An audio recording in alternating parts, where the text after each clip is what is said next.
بسم اللہ الرحمن الرحیم۔ نمازی اور شیطان کا واقعہ۔ السلام علیکم ورحمۃ اللہ وبرکاتہ۔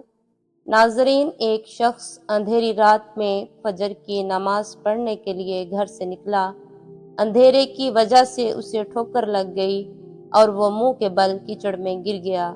کیچڑ سے اٹھ کر وہ گھر واپس آیا اور لباس تبدیل کر کے دوبارہ مسجد کی طرف چل دیا۔ ابھی چند قدم ہی چلا تھا کہ دوبارہ اسے ٹھوکر لگی اور وہ دوبارہ کیچڑ میں گر گیا۔ کیچڑ سے اٹھ کر وہ پھر دوبارہ اپنے گھر گیا، لباس بدلا اور مسجد جانے کے لیے دوبارہ گھر سے نکلا۔ جیسے ہی وہ اپنے گھر سے باہر نکلا تو اس کے دروازے پر اسے ایک شخص ملا جو اپنے ہاتھ میں روشن چراغ تھامے ہوئے تھا۔ چراغ والا شخص جب چپ چاپ نمازی کے آگے مسجد کی طرف چل دیا۔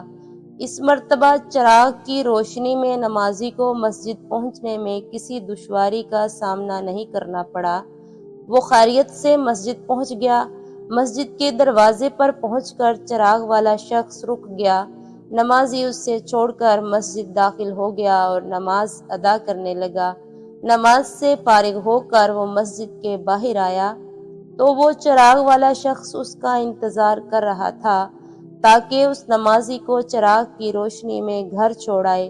جب نمازی گھر پہنچ گیا تو نمازی نے اجنبی شخص سے پوچھا، آپ کون ہیں؟ اجنبی بولا، سچ بتاؤں تو میں ابلیس ہوں۔ نمازی کی تو حیرت کی انتہا نہ رہی۔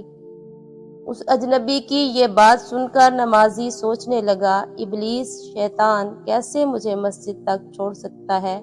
اس کا کام تو لوگوں کو بہکانا ہے۔ تو اس شخص نے بڑی حیرت کے ساتھ ابلیس سے پوچھا، تجھے تو میری نماز رہ جانے پہ خوش ہونا چاہیے تھا، مگر تم تو چراغ کی روشنی میں مجھے مسجد تک چھوڑنے آئے۔ ابلیس نے جواب دیا کہ جب تمہیں پہلی ٹھوکر لگی اور تم لباس تبدیل کر کے مسجد کی طرف پلٹے تو اللہ تعالیٰ نے تیرے سارے گناہ معاف فرما دیے۔ جب تمہیں دوسری ٹھوکر لگی تو اللہ تعالیٰ نے تمہارے پورے خاندان کو بخش دیا، جس پر مجھے فکر ہوئی کہ اگر اب تمہیں ٹھوکر لگی تو اللہ تعالیٰ کہیں تمہارے اس عمل کی بدولت تمہارے سارے گاؤں کی مغفرت نہ فرما دے، اس لیے میں چراغ لے کر آیا ہوں کہ تم بغیر گرے مسجد تک پہنچ جاؤ۔ اس شخص نے جیسے ہی یہ بات سنی تو اس نے اللہ تعالیٰ کی بارگاہ میں اپنا سر جھکا کر اللہ کا شکر ادا کیا۔ تو یہ ہے ہمارے رب کی شان۔ سبحان اللہ، جزاکم اللہ خیرہ۔